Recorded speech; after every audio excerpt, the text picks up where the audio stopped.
Welcome to back to coaching में आपका स्वागत है। आज के वीडियो में 9वीं कक्षा के NCERT गणित चैप्टर 1.3 सवाल नंबर 6 से डिस्कस करेंगे। इससे पहले के वीडियो में हम लोग सवाल नंबर 5 तक डिस्कस किए थे। अगर आपने अभी तक वो वीडियो नहीं देखे हैं तो चैनल के प्लेलिस्ट में या वीडियो के डिस्क्रिप्शन में लिंक दिया गया है, जाकर देख सकते हैं। अगर अभी तक आपने मेरे YouTube channel back to coaching को सब्सक्राइब नहीं किए हैं तो सब्सक्राइब कर लीजिए, क्योंकि यहाँ ऐसे ही ज्ञानवर्धक वीडियो लाता रहता हूँ। तो चलिए शुरू करते हैं सवाल नंबर 6 से। सवाल नंबर 6 दिया गया है कि P/Q, जहाँ पर Q बराबर नहीं 0 के रूप की परमेय संख्याओं के अनेक उदाहरण लीजिए। जहाँ P और Q क्या है? पूर्णांक है, जिनका एक के अतिरिक्त अन्य कोई उभयनिष्ठ गुणनखंड नहीं है और जिनका शांत दशमलव निरूपण यानी कि प्रसार है। क्या आप यह अनुमान लगा सकते हैं कि Q को कौन सा गुण अवश्य संतुष्ट करना चाहिए? देखिए, यहाँ पर सवाल दिया गया है कि P/Q के रूप में अनेकों उदाहरण लीजिए जो कि क्या होना चाहिए? शांत। यानी कहने का मतलब हुआ कि अगर P/Q के रूप का अगर हम संख्या ले रहे हैं तो उसका दशमलव प्रसार निश्चित रूप से शांत होना चाहिए, अशांत नहीं होना चाहिए। क्लियर?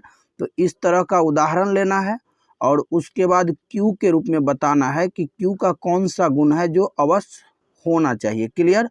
तो आशा करता हूं कि सवाल आप सभी को समझ में आया होगा। तो चलिए अब हम लोग इसको सॉल्व करते हैं। अब देखिए, यहाँ पर दे रखा है कि P/Q के रूप में संख्या लेना है जहाँ Q बराबर 0 नहीं होना चाहिए। क्लियर?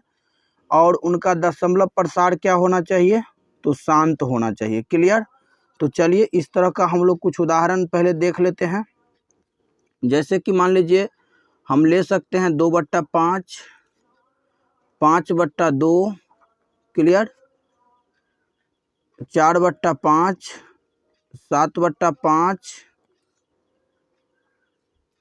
उसके बाद मान लीजिए 21/5, 11/5, 11/2, ऐसे करके हम लोग संख्या ले सकते हैं। इसमें जो भी संख्या हम लिखे हैं इस सभी का दशमलव प्रसार क्या होगा? शांत होगा। तो अब कहिएगा कि सर दशमलव प्रसार किसका शांत होगा और किसका अशांत होगा, ये कैसे जानेंगे?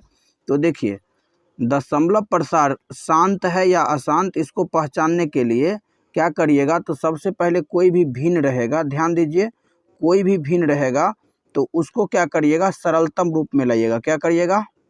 तो सबसे पहले कोई भी अगर भिन्न है तो उसको सरलतम रूप में ले आइएगा।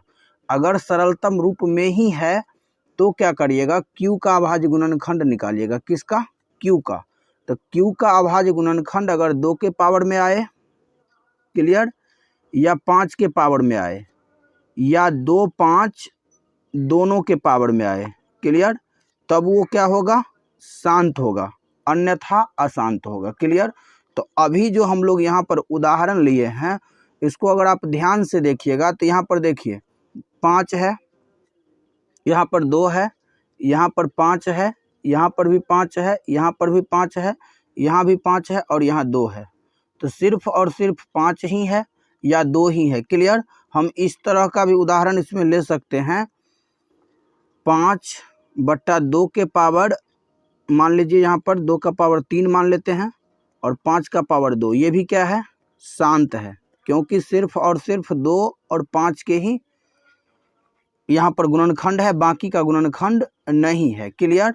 तो सवाल में कहा जा रहा है सबसे लास्ट में यहाँ पर कि Q का कौन सा गुण, यहाँ पर देखिए, Q को कौन सा गुण अवश्य संतुष्ट करना चाहिए। तो यहाँ पर लिखेंगे कि Q का अभाज्य गुणनखंड निश्चित रूप से, यहाँ पर ऐसे लिखेंगे कि Q का अभाज्य गुणनखंड, अभाज्य गुणनखंड, यहाँ पर लिखना है अभाज्य, क्लियर,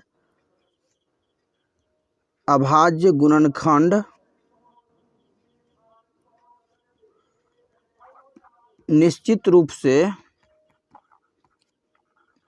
निश्चित रूप से 2 के पावर m या 5 के पावर n या 2 के पावर m और 5 के पावर n के रूप में होना चाहिए। क्लियर? क्या लिखेंगे? होना चाहिए। ये गुण निश्चित रूप से होना चाहिए, तो ही P/Q का अभाज्य गुणनखंड शांत होगा, अन्यथा क्या हो जाएगा? अन्यथा हो जाएगा अशांत। क्लियर? तो आशा करता हूं कि सवाल नंबर 6 आप सभी को समझ में आया होगा। तो चलिए अब हम लोग सवाल नंबर 7 को देख लेते हैं। सवाल नंबर 7 दिया गया है कि ऐसी 3 संख्याएं लिखिए जिनके दशमलव प्रसार अनवसानी अनावर्ती हो। क्या होना चाहिए? तो अनवसानी अनावर्ती, यानी कि देखिए इसमें ऐसी संख्या लिखना है 3 जिसका दशमलव प्रसार अगर देखेंगे तो वो अनवसानी अनावर्ती होना चाहिए। क्लियर? तो देखिए हम लोग लिख सकते हैं इसमें 0.101, उसके बाद 2 0, 1, उसके बाद 3 0, 1, उसके बाद 4 0, तो ऐसे करके डिटो कर लेंगे। क्लियर? 1 हो गया। अब देखिए 0.20 ऐसे ही करके लिख दीजिए, 2 उसके बाद 2 0, 2 उसके बाद 3 0, 2 उसके बाद 4 0 होगा, तो डिटो कर लीजिए। क्लियर? 0.30, 3 उसके बाद 2 0, 3 उसके बाद 4 0, सॉरी यहाँ पर 1 0 लिखे हैं, उसके बाद 2 0, उसके बाद 3 0 लिखेंगे। क्लियर? फिर 3 उसके बाद 4 0 होगा, तो डिटो कर लेते हैं। उदाहरण आप इससे अलग भी दे सकते हैं। क्लियर? ध्यान रखिएगा, खाली रूप ऐसे ही होगा। तो आशा करता हूं कि सवाल नंबर ये 6 जो है सो और सवाल नंबर ये 7 जो है सो आप सभी को समझ में आया होगा। तो वीडियो कैसा लगा कमेंट में ज़रूर बताइएगा। अगर वीडियो पसंद आया हो तो लाइक और शेयर ज़रूर करिएगा। अगर अभी तक चैनल को सब्सक्राइब नहीं किए हैं तो सब्सक्राइब कर लीजिए, क्योंकि यहाँ ऐसे ही ज्ञानवर्धक वीडियो लाता रहता हूँ। तो मिलते हैं अगले वीडियो में, तब तक के लिए जय हिंद, जय भारत।